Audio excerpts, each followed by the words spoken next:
listen. No. Hear me out. I'm listening. Volcarona, Slitherwing, and Iron Moth, right? But then you have Venomoth. You also have the ice one. I'm blanking on the name. Frostmoth, thank you. That literally has moth in its name, right? It's hard to miss, and I still missed it. And then, I don't know. Actually, I can't make it.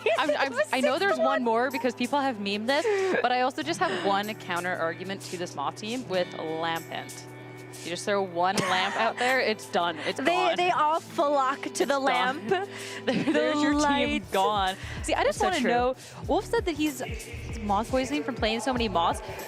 Wolfe was out there playing against Slitherwing and 2 Iron Moths.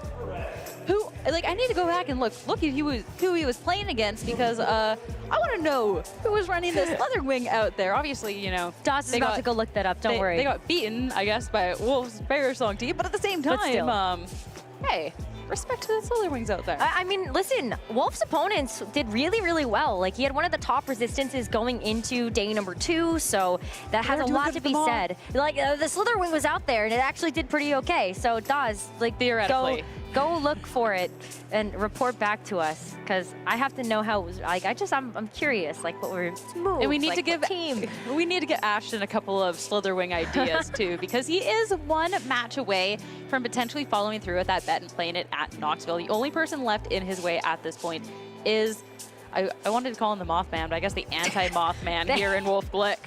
That's true. He's been able to burn them all. I mean, this is going to be a really cool matchup, not just because it's a rematch of the Massachusetts Regional, but also because, you know, Wolfe has been such a prolific Perish Trap user, and so seeing him be able to bring that archetype back, still perform really well with it, we're going to have to see how it does into the fact that he's not played a single Golden Go all weekend. Well, what's interesting about the 2015 Regional Finals is Wolfe was playing Perish Trap then. Yeah, I mean, it's been a long history for him. 8 years ago, it's been a and long now they're history. feeding against each other again, also with Perish Trap. It's like that, oh, well, if I had a nickel for every time I did Perish Song against the regional finals against Ashton, I have 2 nickels, which isn't a lot, but it's kind of weird it's happening twice. Right? Yeah, exactly. There's definitely some other pieces here that are going to make the matchup a little bit more interesting. I mean, just taking a look at that Roaring Moon once again, we did kind of prepare for the interview by kind of mentioning that the Roaring Moon does have Throat Chop on Ashton's side. It has the Tailwind as well, so a lot of different tools to be able to help Ashton's Pokemon outspeed the ones that are on Wolfe's side, and then just kind of going from there. You know, can the Roaring Moon stay alive long enough to be able to actually get the job done, if that's something that Ashton brings? Yeah, and the Golden Go as well. So Wolfe has not gone against one. Well, this is the opportunity now. And Golden Go, I feel like an issue going up against Perish Song for a couple of Wolfe's opponents is that they weren't just doing enough damage. So all of a sudden, these Perish Song users were able to set up, go protect and go disable, and they were good. Where something like this Golden Go, all of a sudden, those Make It Rains can be dealing a lot of damage. You can make it rain and double up into something. All of a sudden, you can be looking at a really good damage output that could then maybe put you in a bit better of a situation because you can get rid of the threat before it's even a threat. Yeah, I mean, I'm looking really right now at some of the options that Ashton has on the team, where it's predominantly like if the Tatsugiri gets left by itself, then Screamtail has the opportunity to go for something like Disable. So maybe a little bit of a throwback to the run that Wolfe had against Emilio earlier on today. But I still think that the Dondozo just has so much staying power. And so if you're able to maybe position that in, I don't know, Iron Hands too, has the Assault Vest, so it's going to be able to outlast a lot of the special attacking threats there on Wolfe's side too. So hey, we're going to have to see what happens. See, I always feel weird about bringing a Pokemon that's built to be around for a while against a team that's really built around, hey, I'm gonna get you in and out of that door as fast as possible. Like, you wanna stick around for more than 3 turns? Well, I got news for you. Like, this isn't gonna go well. So if the Dondozo Tatsugiri is a bring here, I feel like it needs to be positioned so well, and has to be one of those things. You have to make sure there's no risk of Perish Song on the horizon whatsoever. Yeah, that's definitely a key aspect of this match to keep an eye on.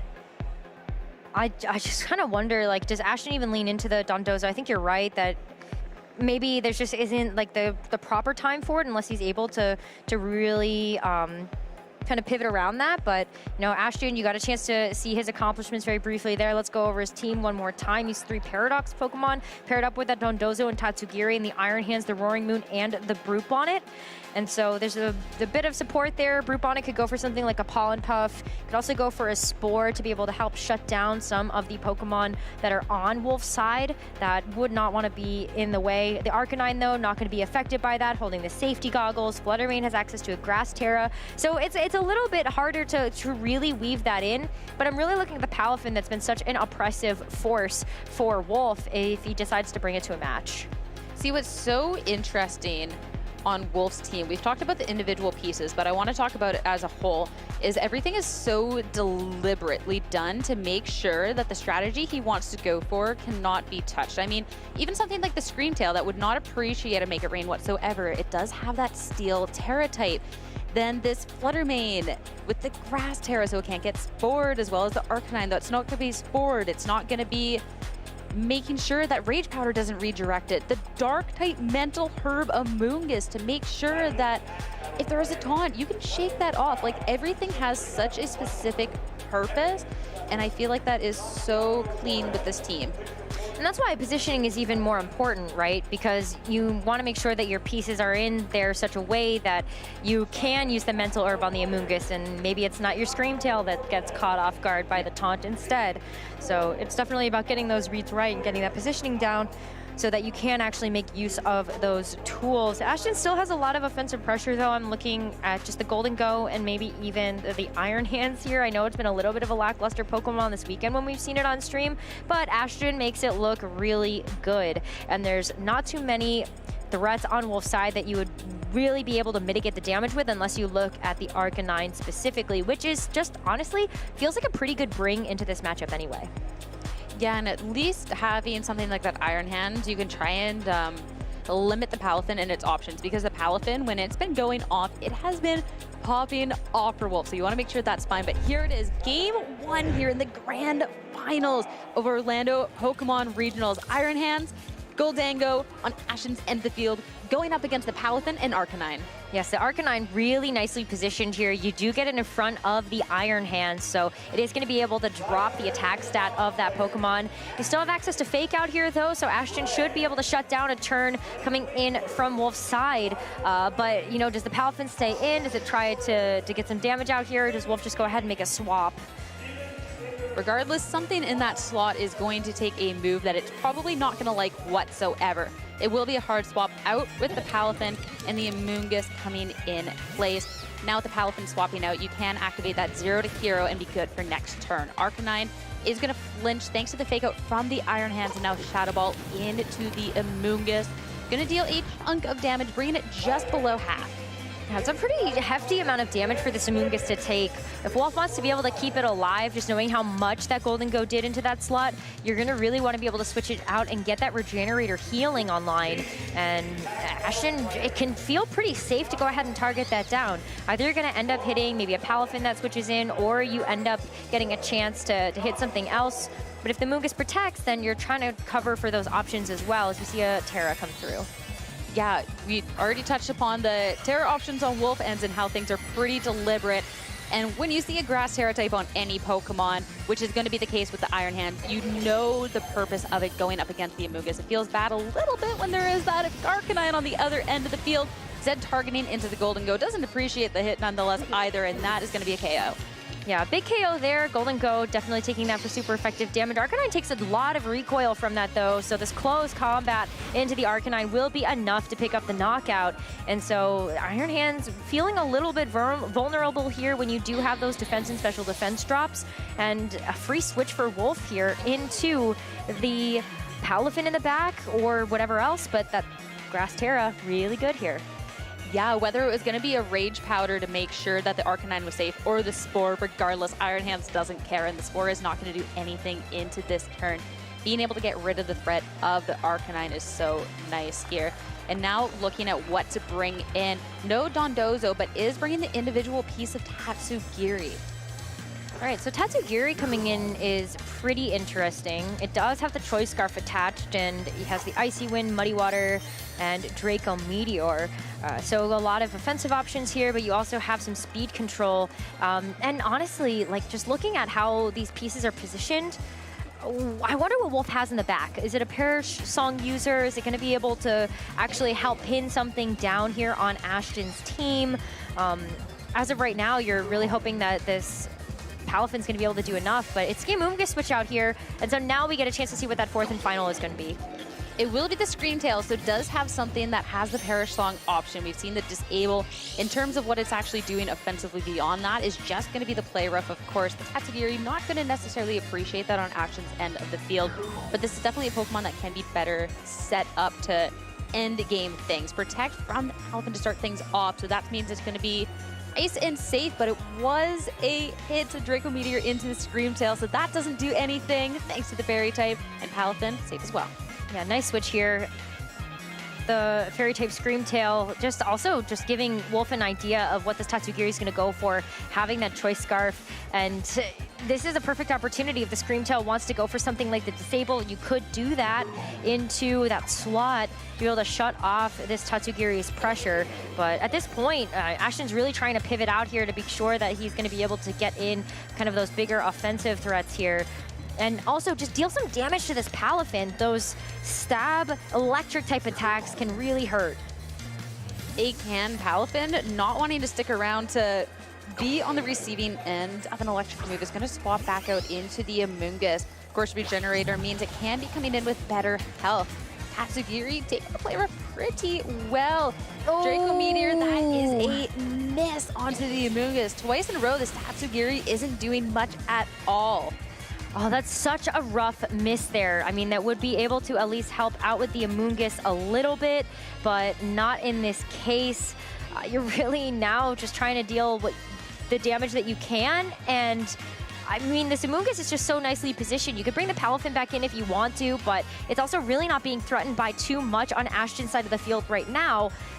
Yes, the Iron Hands is going to avoid the Spore, it's going to avoid the Rage Powder here, but it's still not doing much to that Screamtail either. No, the Screamtail is definitely looking to be in a really nice spot. And at this point, too, just being able to go for this KO onto the Tatsugiri, remove that. Feels so bad for the Tatsugiri. Twice this Draco Meteor is doing nothing. Wild Charge, it's slowly chipping away at the Screamtail, but slowly, surely, there's situations where it's not enough, and Pollen Puff is going to do a good amount of damage thanks to being super effective with the Grass Terra type. Ooh, okay.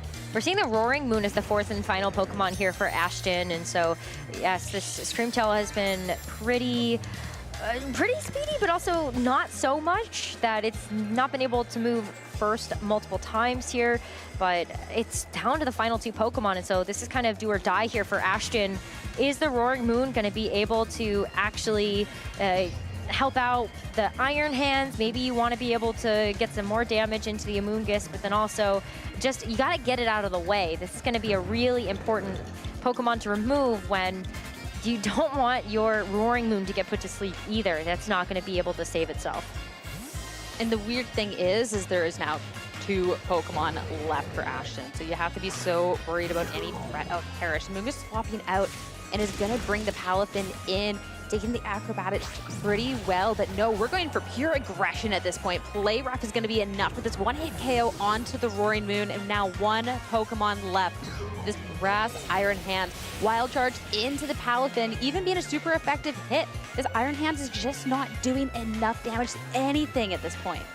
Yeah, unfortunately, Roaring Moon is not necessarily one of the bulkiest defensive Pokemon, so that's going to be a really rough hit to take.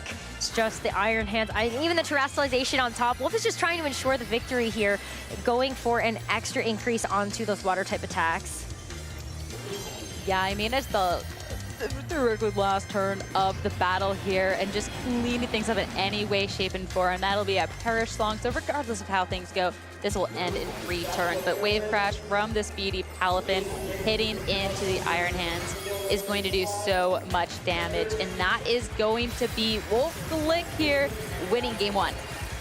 Game 1 in honestly kind of a pretty decisive fashion.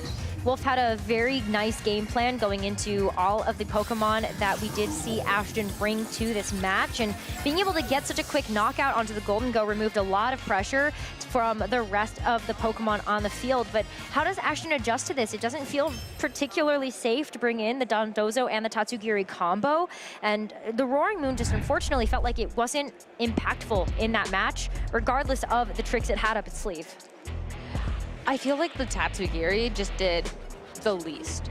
There was the one turn where it was a great call from Wolfe to bring the Scream Tail in to make sure that the Draco Meteor didn't do anything. So that was a good call on Wolfe, but then missing the Draco Meteor on the second turn, that would have been a lot of damage that was going to be dealt into the Amoonguss, and unfortunately, running those inaccurate moves, these moves have a lot of power for a reason. There is going to be that chance. So maybe that could have been something that could have been a bit more of a game changer, and the Tatsugiri could still be a good bring into it.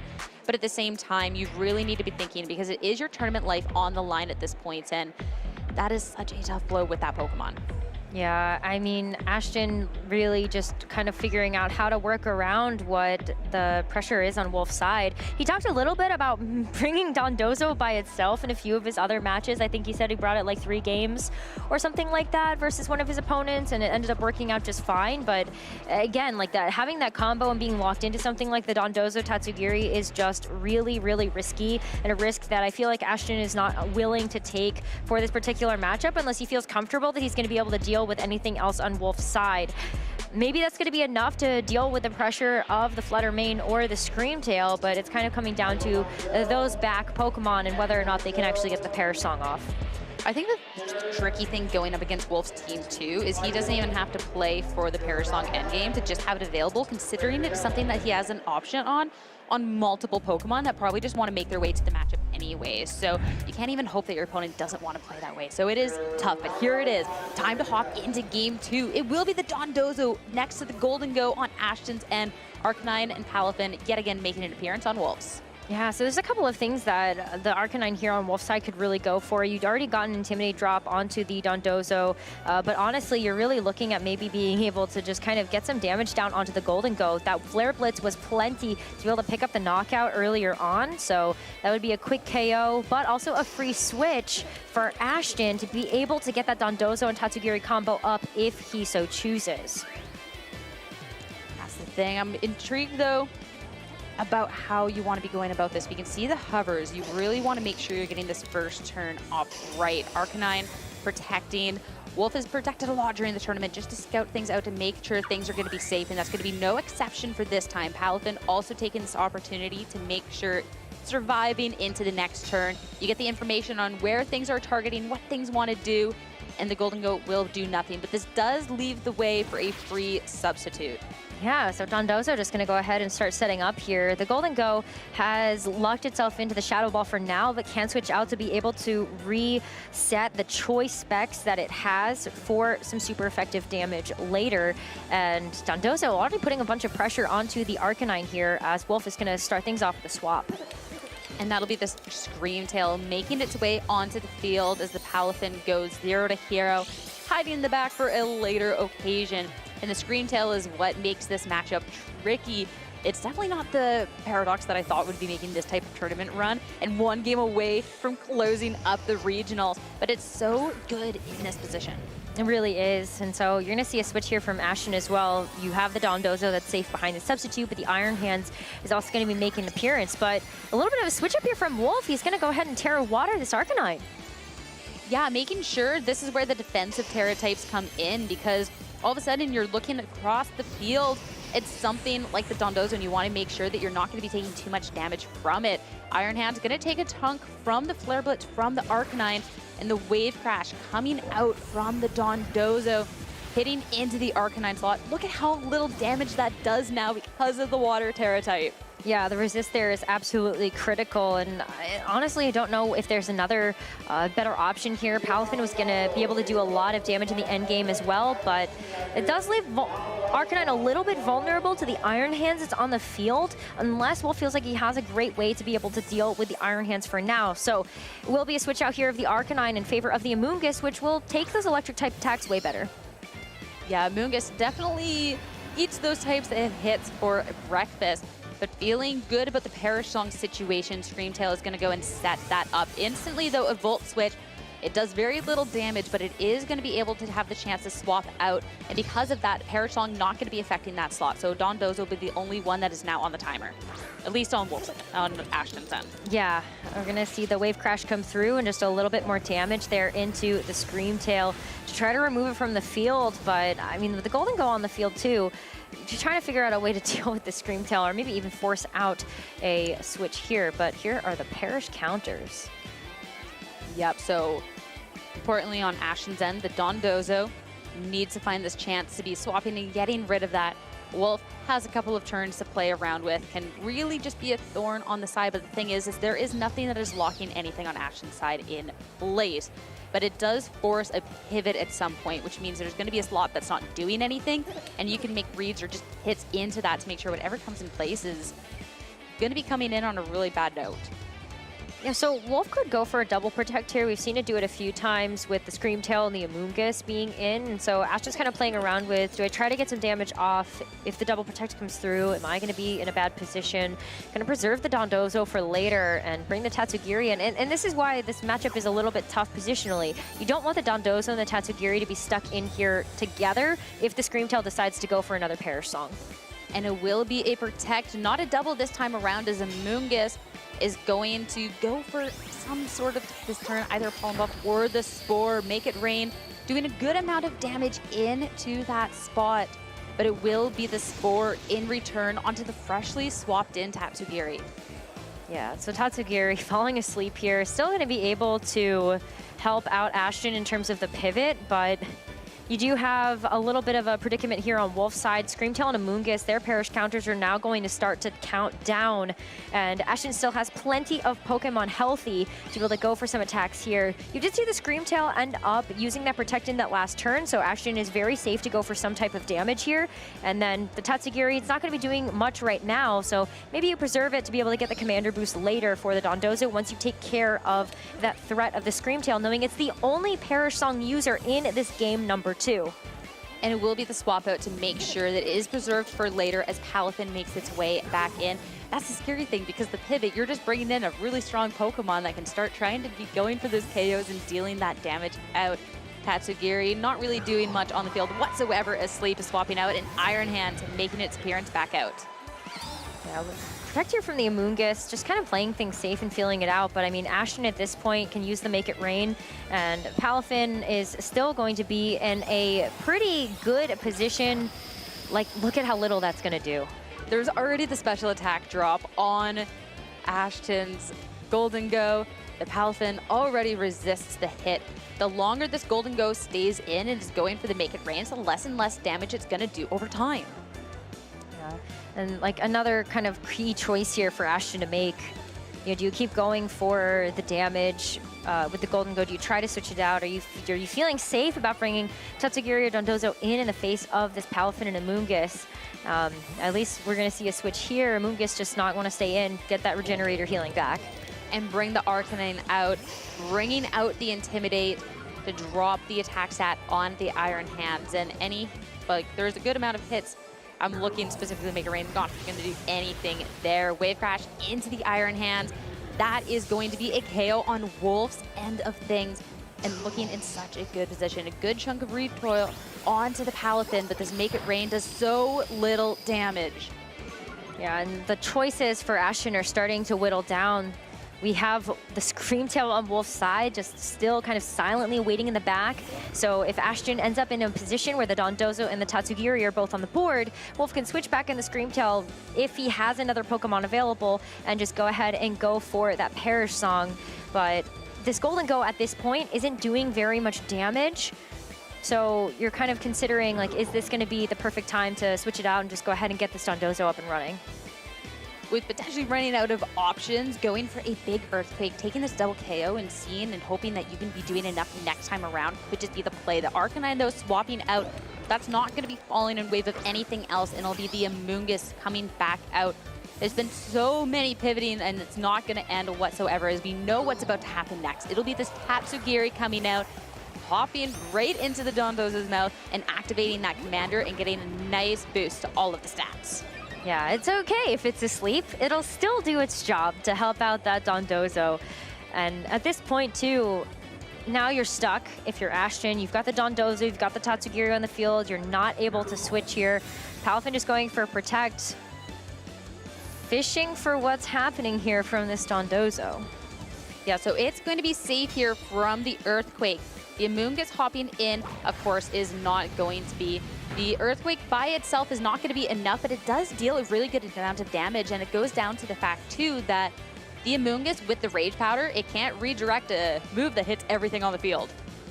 Yeah, the Dondozo as well, when you have these attack boosts coming through from the commander, you're really looking to try to get a double knockout here. Wolfe is trying to play this positional game, switching back out the Palafin, bringing in the Screamtail, but is the Screamtail going to be able to survive through this Earthquake? There's still other outs that Wolfe has here, as he is just going to go ahead and get the double switch. Arcanine now coming back in too. Bring the Intimidate, so a better chance for the Screamtail to be able to be taking the hit through the turn and try and limit what this Dondozo can be doing going on forward as it fires off another Earthquake. I'll have to see just how much they'll still do a good amount. Takes down the Arcanine, the Screamtail though. That is a bulky Pokemon. That is going to make it handily through the turn. It's a bulky Pokemon, and that's kind of why Wolfe is okay sacrificing the Arcanine here. You're really there to be able to preserve the Screamtail, and unfortunately, because of how fast that Screamtail is, it might be able to go ahead and get the Perish Song off before Ashton is able to knock it out. Kind of identifying, okay, should I go for maybe a bit more damage there when I do have the Wave Crash? It would be able to get the stab, or do I try to go for the spread damage here with the Earthquake, knowing how little it was doing in that last turn thanks to those Intimidate drops? And that's what's so scary, because all of a sudden you don't want to have this Amoonguss just be doing something away, but regardless, just the fact that the Screamtail is so fast will be moving first and will set the Perish Song. So the Dondozo, regardless of what it goes for, is on a timer. Wave Crash freely into the Screamtail after the fact, though, will pick up a KO. So if you can just do enough in the couple of turns, it could be an okay situation, especially with one Pokemon still in the back. Look at that. Amoonguss was trying to go for the Pollen Puff there onto the Screamtail to try to keep it alive a little bit more, but yeah, Amoonguss is on that timer too. So we can see the Palafin come back out and try to do some damage, but it's already very low, and this Dondozo is still putting in a ton of work. So it's going to be a quick Protect here just to try to stall out these remaining turns of this Perish Song. Amoonguss going for the Protect too. Limit the amount of damage that the Dondozo has access to, considering it just has so little time left. So this turn, it's not going to be able to do anything.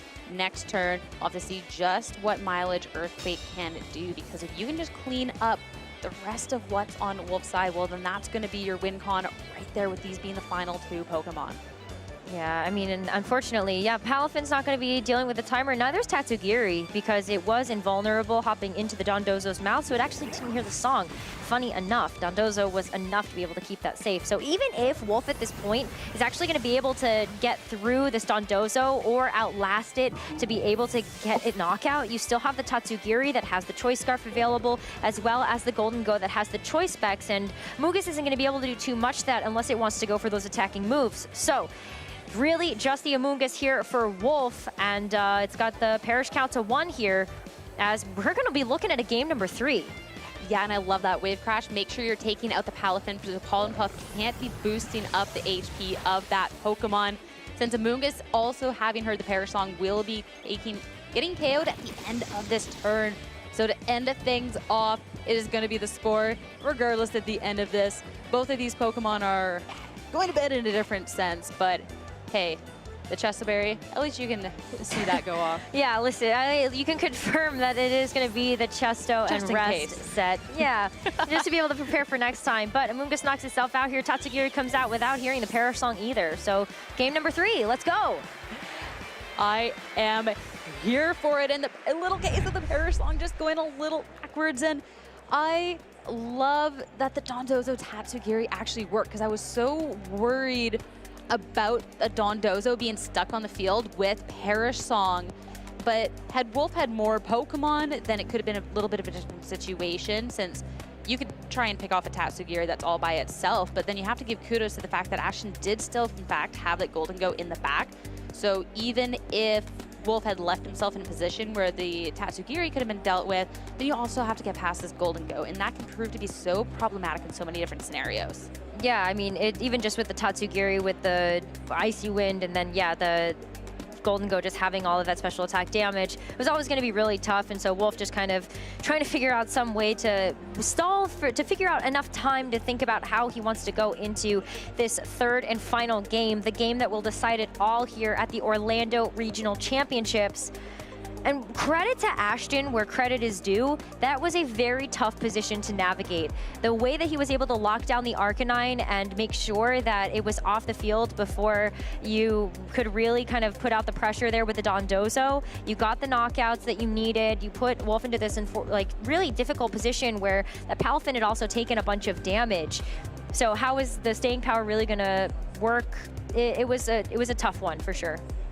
It really was, and that's what's so then interesting about this game 3, because both players know how to be winning this matchup. Ashton, with that clutch adjustment going into the game 2, knows that this Tatsugiri and Dondozo can be that winning answer as long as it's positioned correctly.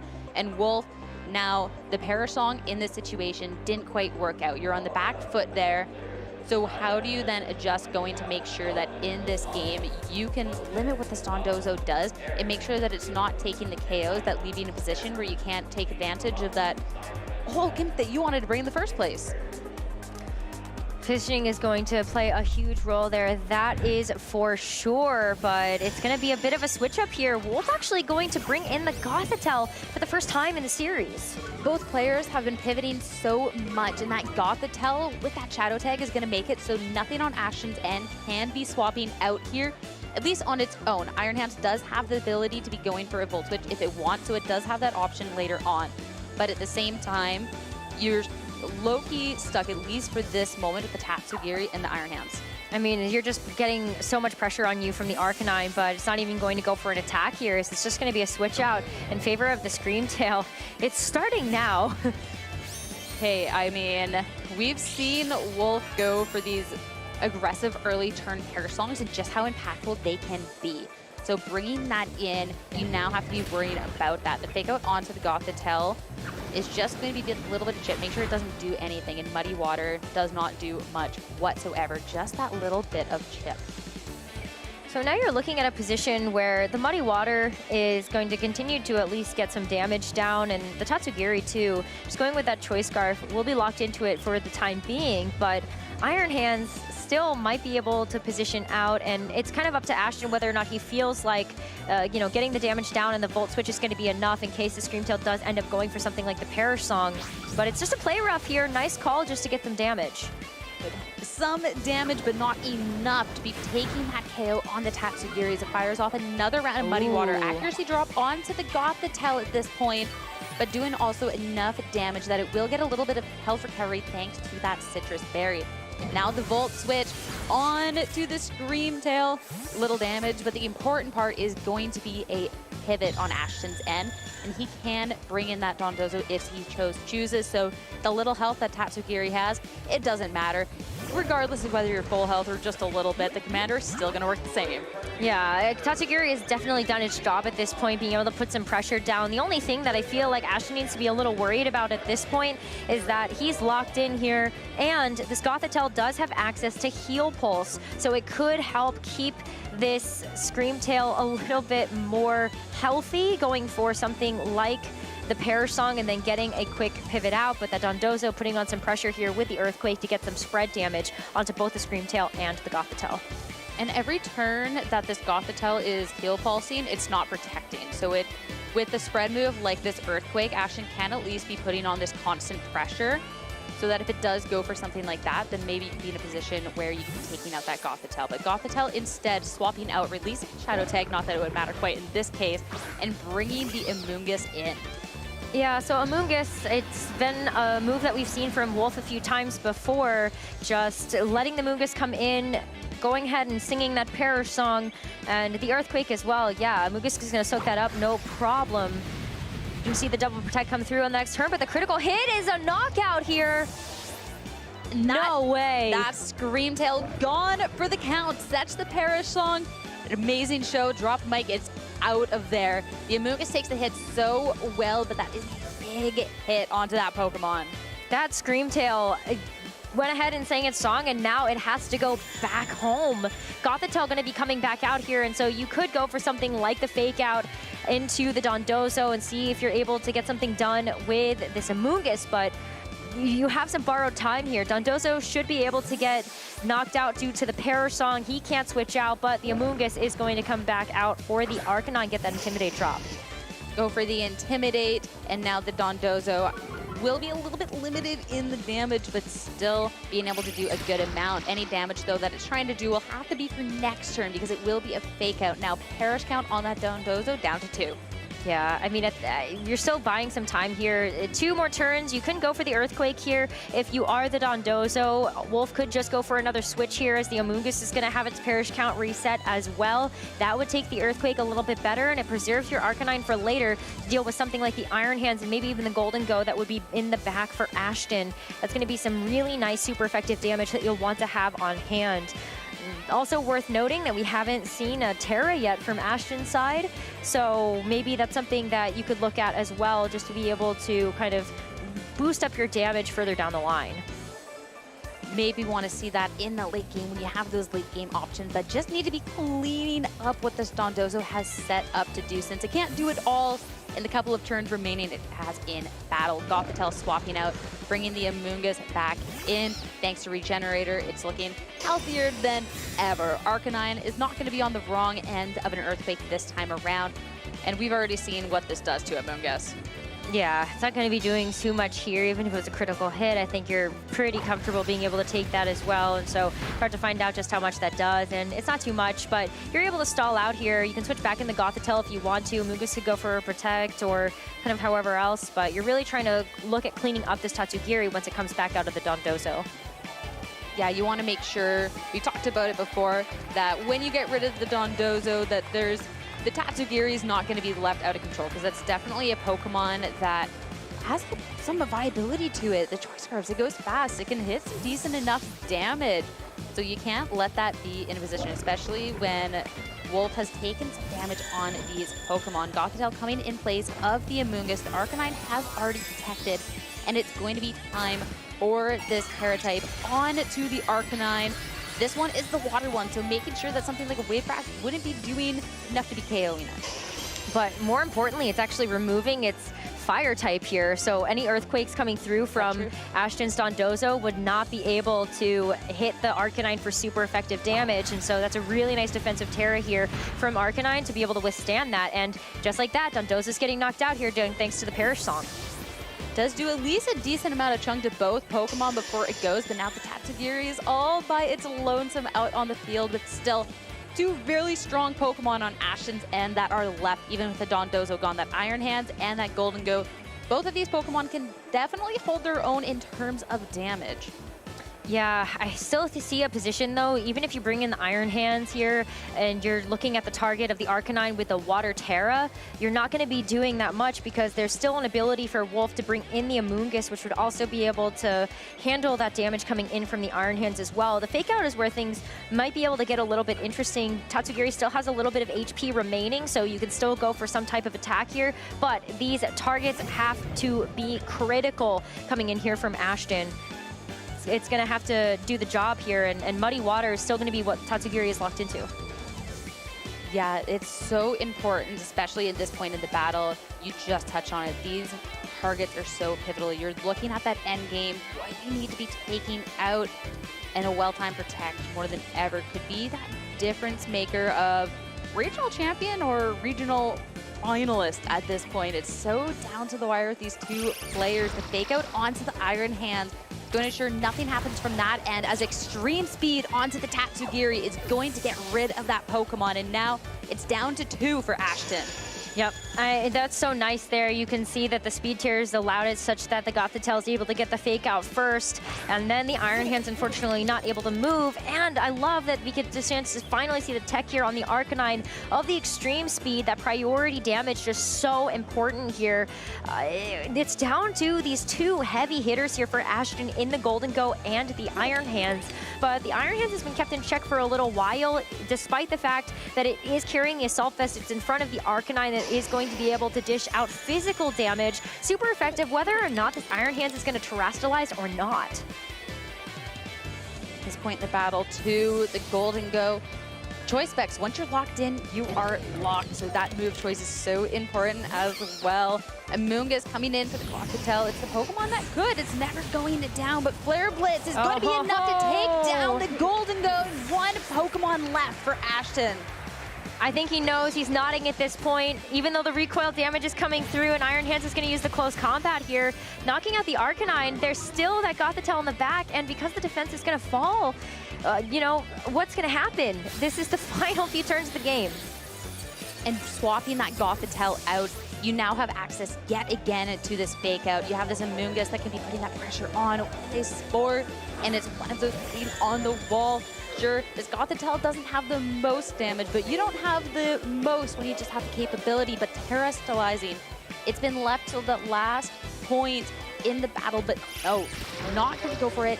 Just to fake out this turn and not going to hit anything. And Pollen Puff, it's just going to bring this Gothitelle back up.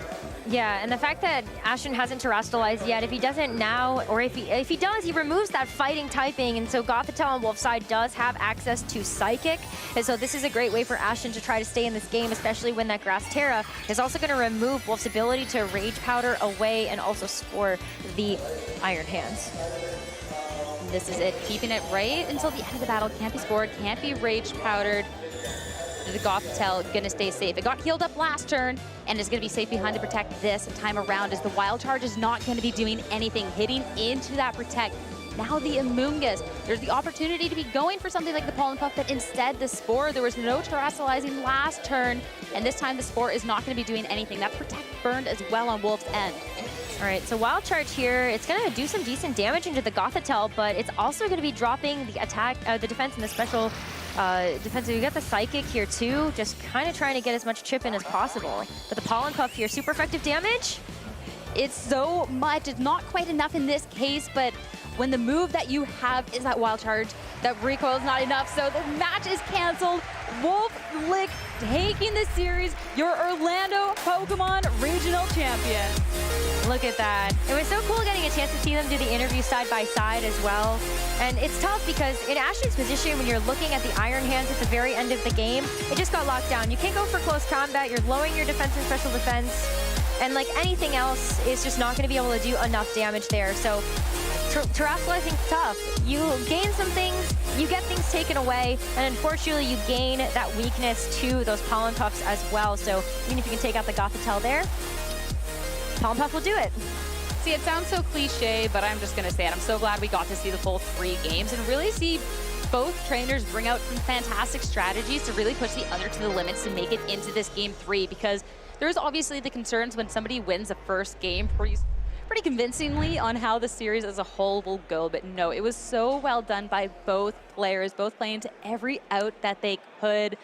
And honestly, congratulations to Ashton as well for making it to this point in the competition. Yeah, I mean, the fact that we got a chance to run it back from 2015, but Perish Trap, once again, I mean, Wolfe is just one of the best Perish Trap users, if not the best in the entire world, and this is something that he was able to prove once again today with a Screamtail, no less. Like, very much a niche Pokemon. We were not expecting that Paradox Pokemon to really show up in such a big way at this event, let alone be able to take the win in our very first Series 2 regional tournament. And now I think that might be on more people's radars, especially because it wasn't the only Perish Trap team to perform well at the event this weekend. It just so happened to be the only one that we saw in top 32. Yeah, though I'm hoping maybe we go into more the direction of people making sure they respect Perish Song in their building and have a consistent answer to it, as opposed to everyone running the Perish Song, because I don't want to live in that world, but hey, you got to make sure you have the results now from this event. You can build out your Series 2. You have a really good pool of data to go from. You know what some of the threats are. Yeah, you really do. And I think that when you look across the board, Dondozo Tatsugiri is still going to be on a lot of people's radars. Just at least having an answer to it is going to be very important. And then also maybe looking at Golden Go being a little bit harder to play around. I mean, Wolfe hadn't played any this entire weekend, and to see that in the final match in the final set, he was still able to play around that really well, but it's still a huge meta threat when it's able to put on so much offensive pressure. Yeah, it's just checked so well by something like this Arcanine, because that was a one-hit KO with the Splitter Blitz right into that slot, and Arcanine has just proven to be such a good supportive Pokemon that can really dole out the damage when it needs to. We've seen Arcanine's Splitter Blitz for an insane amount of damage over the weekends, and it's really nice to just keep a couple of things like that in check. Yeah, and then extreme speed as well. Dragonite's been really good with that, but I think priority moves in general do limit the amount of options that you have in terms of getting the speed in your favor, right? Trick Room, Tailwind, both of those just really not doing as well as maybe we would have expected them to do, especially looking at how they performed in Series 1. Most notably the Tailwind, maybe not so much the Trick Room. But even still, just having those options to make sure that you can actually get the damage off, so Jet Punch, Extreme Speed, just really nice to see those have full effect here. Yeah, especially too, there's a lot of speedy Pokemon out there that have a Focus Sash or something, so they're not the most defensively bulked, but you know, they'll take that hit thanks to the Focus Sash and be so fast they can outspeed for next turn. So then having that sort of priority, really making sure things like that can stay in check and just cleaning up a KO. I mean, we always get hype when you just miss that KO, but when there's an Arcanine on there with an extreme speed, it's like, all right, I don't care that I really just missed this. Like, okay, I'll just go for it a second time, you know? Yeah, that's true. It's a nice way to clean up, especially if you do have the Pokemon low enough as well. But when you look at Booster Energy and how it's been used over the course of this weekend too, a lot of the times when Booster Energy is attached to a Paradox Pokemon, it really has been to get that speed boost. So it's another way that maybe you don't want to commit to trying to get the Tailwind setup, but you still have ways to deal with those Paradox Pokemon if you have the right priority move on your team. Yeah, though I still, even if there was no Tailwind at this point, that was, you know, hey, it was on the team, at least on Ashton's That's true. end, you know? It's still the threat of seeing it on team preview or on the team sheet where you're like, that is something I do have to keep in mind just in case. Hey, it just doesn't do anything against Perish long, because what are you going to do, perish faster? I mean, it just doesn't have its place. But it definitely is a really strong thing in general, hence why it's made it to, you know, the degrees that it did in the competition. That's very true, and I don't think this is going to be the last time that we end up seeing Perish Trap as an archetype in the format. I still have yet to see, you know, like Trick Room, I think that's going to have its time to shine very soon as well, but hey, we now have a good idea of how these Paradox Pokemon are performing, and I think the consensus is that they're very strong. They're pretty good. I would say they are. I think they're pretty good. They're a good, strong Pokemon, and you should probably have a couple of them on your team if they work. Do not go throwing Screamtail on any single one of your teams because you saw Wolfe Glick win with Screamtail at Orlando Regionals. No. No? It doesn't. No. It What, doesn't work what if I go for like? I actually don't know what else it has, to be honest with you, because I didn't really look at it that closely going into this tournament. Because I saw Wolfe Glick win with Screamtail, so now I run Screamtail. Listen, hey, if anybody else can make it work, I think that would be really hype. Apparently, we've seen all the Paradox Pokemon across the board. Just whether or not they showed up at Top Cut is a different story. Waiting on the Slitherwing. I'm going to have to see if Dawes ever figured out exactly who it was that ran the Slitherwing this weekend that Wolfe played against, because that's a Pokemon I think, too, maybe it has its time to shine in the sun. I mean, Choice Band, it's, you know, Leech Life, it hits some damage, it First heals the impression. damage.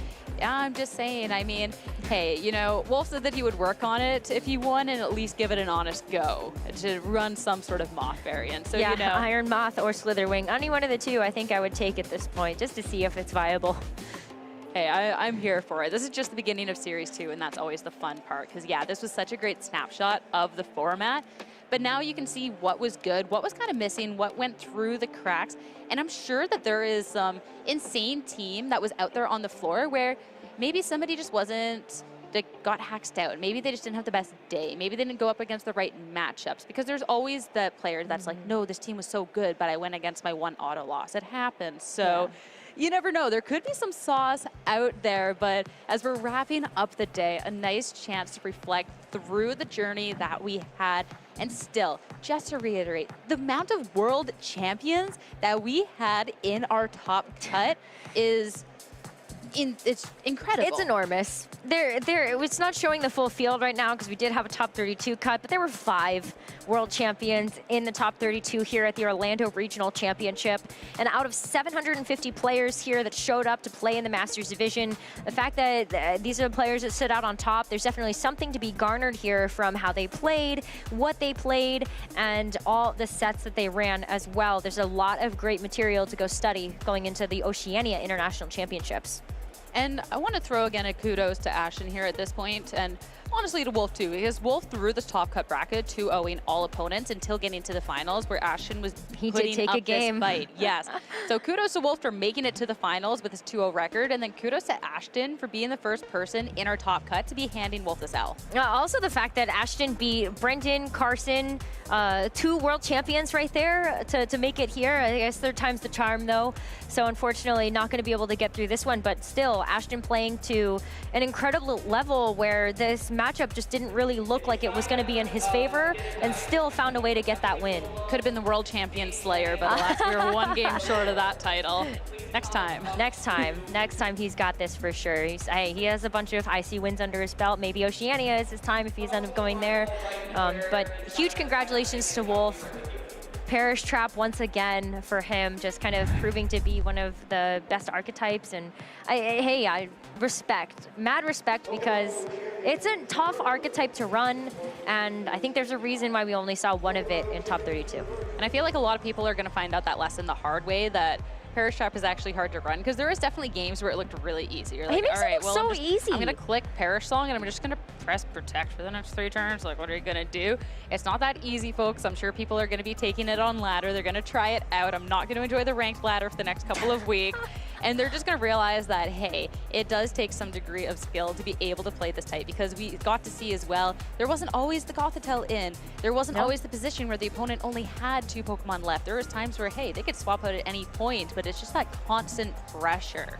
And there was also 2 Perish Song users on the team, so you could have gone for the Flutter Mane as well. Maybe not the best into some of the Pokemon that Ashton had on his side, so Screamtail going to be able to do a little bit more there, but still the threat of seeing it on 2 different Pokemon, kind of like the whole Trick Room paradigm, is, you know, what's going to use it, what's going to come to the battle, and do you have an answer for it if it does come? Yeah, and also just having the supportive answers on the team. I mean, that Arcanine with those Flare Blitz just doing so much damage. I mean, there is the Perish Song part of the team that could also do different things, and then there is the parts of the team, like the Palafin, that 0 to Hero, that dealt so much damage. The Arcanine, the pairs up against so many things so well. That this wasn't just a one-trick pony sort of team. Even if at a couple points, that was just kind of the best way to be running it. Yeah, and then the Pollen Puff and the Heal Pulse as well, for just the ability to help keep your Pokemon up and able to do stuff. I don't know. It was just really masterful play, and to see how Wolfe played around with all of those pieces, there's definitely a lot to learn here, but enough from us. Let's hear from Wolfe Glick, your Orlando Regional Champion. Thank you so much, guys, and I'm joined, of course, by a phenomenal player, a phenomenal, worthy regional champion, Wolfe.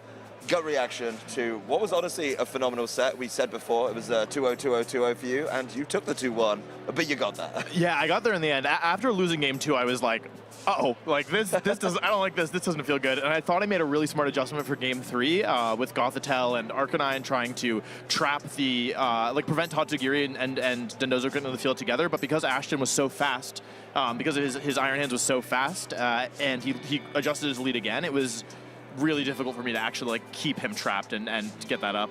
Yeah, you seem to.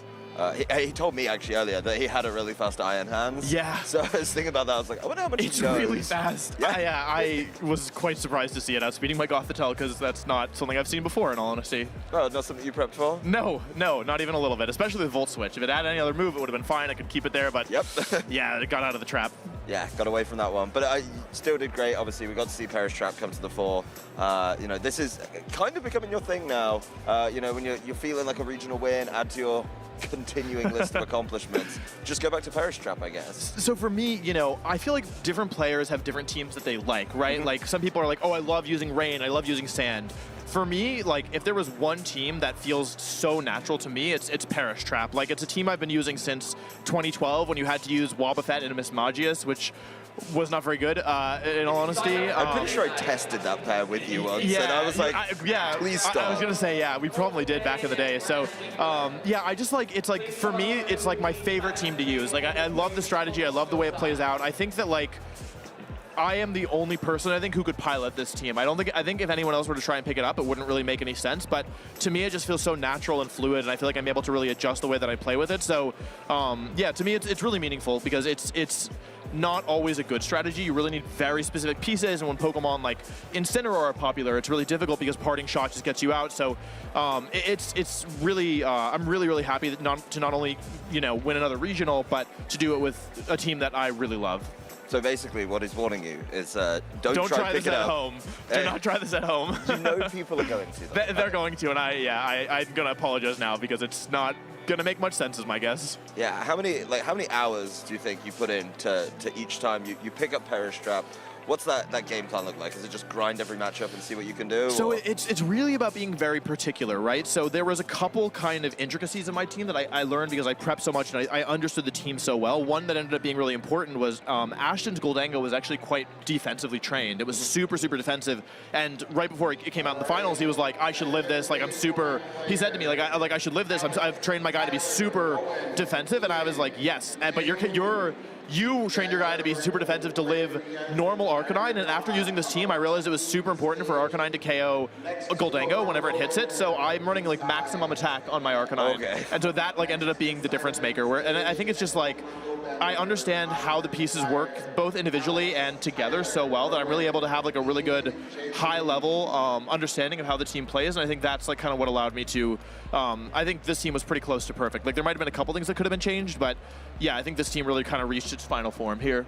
So the other piece of the team, we kind of just glaze over it, right? Obviously, you've got a couple of options that can keep the Perish Trap going. Obviously, the focal point. Yes. But there's also this Palafin. Palafin, right? it's so good. I'm a huge fan. It's like, so Palafan good. Yeah, for me. Palafan, yes. It's. I mean, we're in Florida. Yeah, of course. So we, shout out to Dan Marino, the best dolphin. But for this one, Palafin can take second best. Yeah, so Palafin is interesting because normally on a Perish Trap team, your goal is to kind of stall and like, you want to kind of like keep your Pokemon alive, which is why you have things like Intimidate and Amoonguss, and Gothitelle obviously is very bulky. So Palafin might look a little out of place, but it really added another dimension to the team, which is that Palafin is one of the strongest individual Pokemon you can have, right? Where it does so much damage because of how the Zero to Hero ability works, and I think why it works on this team is that the defensive backbone that you use to support Perish Trap, namely Arcanine and Amoonguss, also pair very well with Palafin. And so you can kind of like, if they have like a difficult matchup for Perish Trap, having a Pokemon that can just be used to take KOs and be very threatening is really valuable, especially because the team doesn't have inherent speed control, right? Like, so having a really strong priority attack, especially with Terra Water and Mystic Water, is very valuable. So yeah, Palafin was kind of the secret MVP. Honestly, all the Pokemon pulled their weight, but like, I think without Palafin, the team wouldn't have worked. Yeah, it looks really strange on paper because you look down and you're like, okay, it's a Palafin. Oh, ooh, hold on. Yeah, wait, why is this here? But no, it makes a lot of sense. You've got the core. You're switching anyway. Exactly, you're switching so much. Yeah. So yeah, that seemed to work out really nicely. You say it's the perfect team, or it's close to perfect. Yeah, the perfect version of this team, I should say. So does that mean it's going away, it's back in the locker, or are we just going to keep running it and wait for somebody to bring that answer? I think that, like, it's a team that I can use very well. I don't think that it means that it will always be great. Like, I had a lot of really challenging matchups today, and all honesty, a lot of my matchups, even all of top cut, even though all the matches were 2-0, it was, still very difficult a lot of the time. Like, I didn't feel like I was favored in a lot of matchups. I just felt like, because I understood the team so well, I was able to use it. So, I mean, I might test it a little bit for future events, but I would say by no means is this a guaranteed, like, yes, I'm going to be committing to this, for the near future, because it's really difficult to use, in all honesty. The margins are not very wide. Yeah, a little bit of a brain teaser kind of throughout the day. Yeah, keep you on your toes. It's a very difficult puzzle that you are solving all the time, and sometimes the right answer doesn't work. So yeah. Well, at least for next time, if you're gonna have a long day, maybe shelve that one. Yeah. Well, I mean, it worked here, so.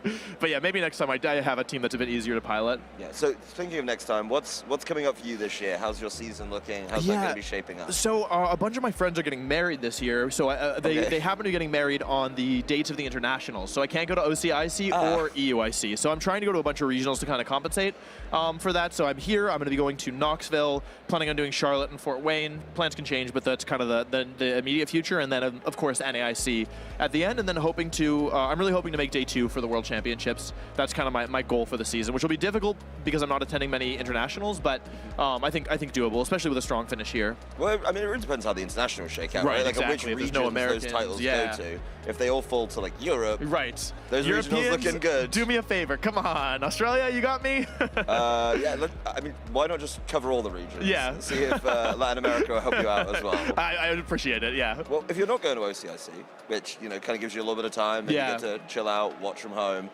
what are you thinking we're going to get there? Where, you know, we've just had we dropped everything in this weekend. We said, hey, Paradox Pokemon Legal, have fun, go play with your team. Yeah. Where are you seeing that going? So what I think is really cool about the Paradox Pokemon is that at first I thought, okay, there's kind of 4 that are great, a couple that are kind of in the middle, and a lot of them are kind of bad. But as I've kind of gotten more comfortable with the format, well, I'm a harsh guy. As I've gotten more comfortable with the format, what I've kind of realized is that because they all have the same base set total, more or less, a lot of them are actually really viable. Like at first I thought Sandy Shocks is really bad, but then we saw Sandy Shocks' Pothra pick up, and it's actually like a really threatening combination. And Screamtail, right? Like Screamtail, most people would say is garbage, but it wins the regional, right? And so I you know, there's some like Iron Jugulus, which I thought was pretty bad, but I was testing it and it actually really impressed me. So I know, but like, yeah, I won't get into it. But so I think let's go into it. What's the secret to Iron Jugulus? Well, the thing is that there's not many Tailwind users. It's like Talonflame, and that's it. So and it has decently good defensive typing, so you can do booster energy speed boosting, so now you're faster than like Iron Bundle and Flutter Mane, and you can run a bulky set with like Tailwind and Snarl, and it actually ends up being a really good support Pokemon because it's a Tailwinder that's actually really bulky with good defensive typing compared to Talonflame. So I'm not saying it's going to like win OCIC, but I am saying that it has a niche, right? It has something that it can do. So I'm really interested to see how things shake out, and I'm also interested kind of to see the future of Dondozo, right? I think with the introduction of all these powerful Paradox Pokemon, Dondozo really took a dive in terms of its usage, right? But here we have one getting second place and one getting top 4. So I think that maybe we'll see some more innovation in Dondozo. I think maybe it was written off a bit too soon. Yeah, I think a lot of people after seeing it, you know, we expected it to dominate the competition in San Diego. Yeah. It didn't feel like it was, obviously, you know, fantastic performance for it, but it didn't feel like it was completely overtaken, and a lot of people had answers to it. That's true, yeah. I'm kind of in the same mindset as you. I think a lot of people have written it off and been like, well, I don't want to get caught in the Dondozo trap. Right. But then we get the ebb and flow, and people drop the Grass Terra on everything, for example. Yes. And then all of a sudden it's super playable.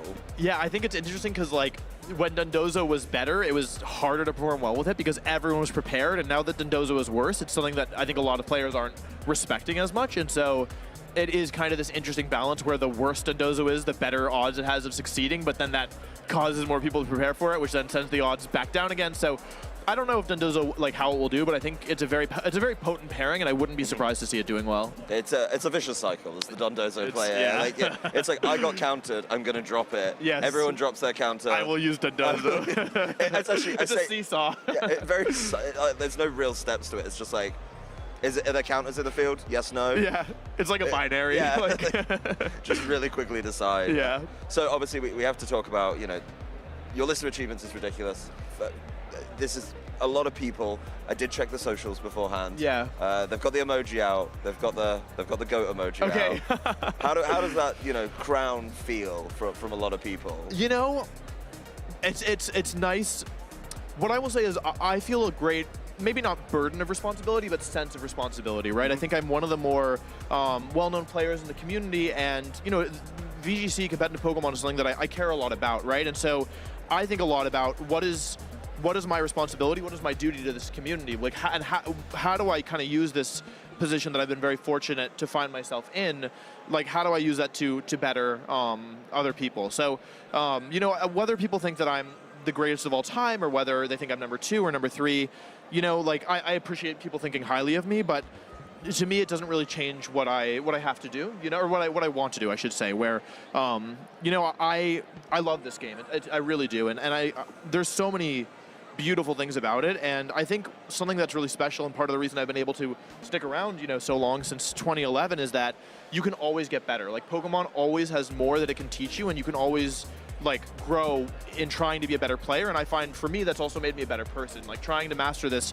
incredibly difficult, incredibly complex game, I feel like has been really good for the betterment of myself as a whole. So, you know, I'm going to keep playing, and hopefully I'll keep doing well, but it's not because I feel like everyone has to accept me as the best player of all time, or I won't be able to leave satisfied. It's just because I love this game, and you know, if whatever titles come with it, I'll be happy to take them. You know. I mean, to your credit, times really has changed since I Back first in the played day. you online. Yeah. And had to just play M-Ball about 4 times a night. Yeah. It's a real fun experience. Thank you for that. Can I tell a little story? Of course. Okay, so my first ever, I'm sure you remember this, so my first ever Worlds, like I was kind of, I started playing in 2011. I won regionals, so I got a flight to nationals. I won nationals, so I got a flight to Worlds. And I got to Worlds, and like it felt like everybody already had friends, and like I didn't really know anybody. So like I remember being kind of like alone in the hotel, just like with my mom, because you know I was like 15 years old or whatever. And Dawes was actually Adam was like one of the first like kind of friends that I made in the community. Like I have very nice memories of like kind of being like, oh, like I'm lonely, but I don't really know what to do, or like you know who to.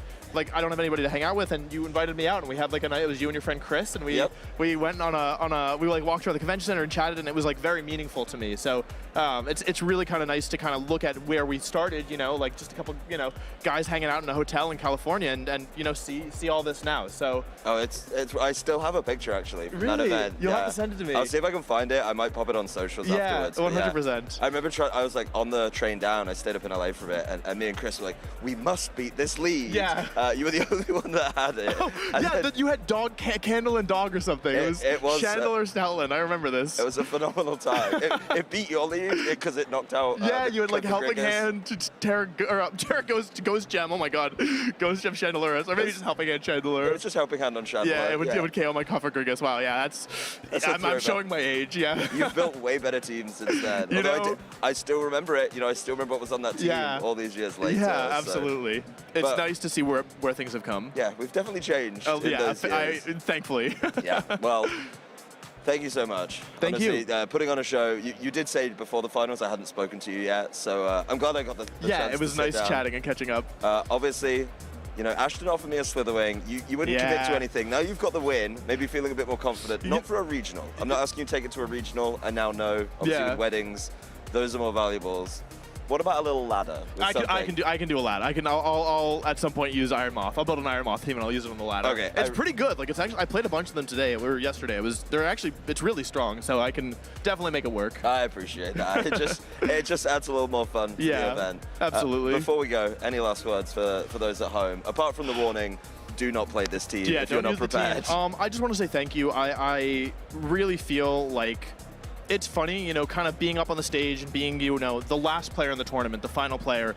It probably is easy to look at me and be like, oh, like he's so good, or, you know, his hair is so nice or whatever. But the reality is that I have so many really incredible people like supporting me and rooting for me and helping me really in every step of the way. So I really feel like I've only been able to come this far, you know, both in this tournament and just in life in general because of the support of some really exceptional people that I have in my life. So yeah, I just wanted to say thank you. I feel very blessed and very, very fortunate to be in the position that I'm in and have such good people in my life. So you know who you are. You know, some play bigger roles than others, but I feel very lucky, and I just wanted to take a second to acknowledge that and to acknowledge that, like, yes, this was like a big achievement for me, but it would not have been possible without so many people supporting me who you don't, you know, see on your screen right now. So thank you.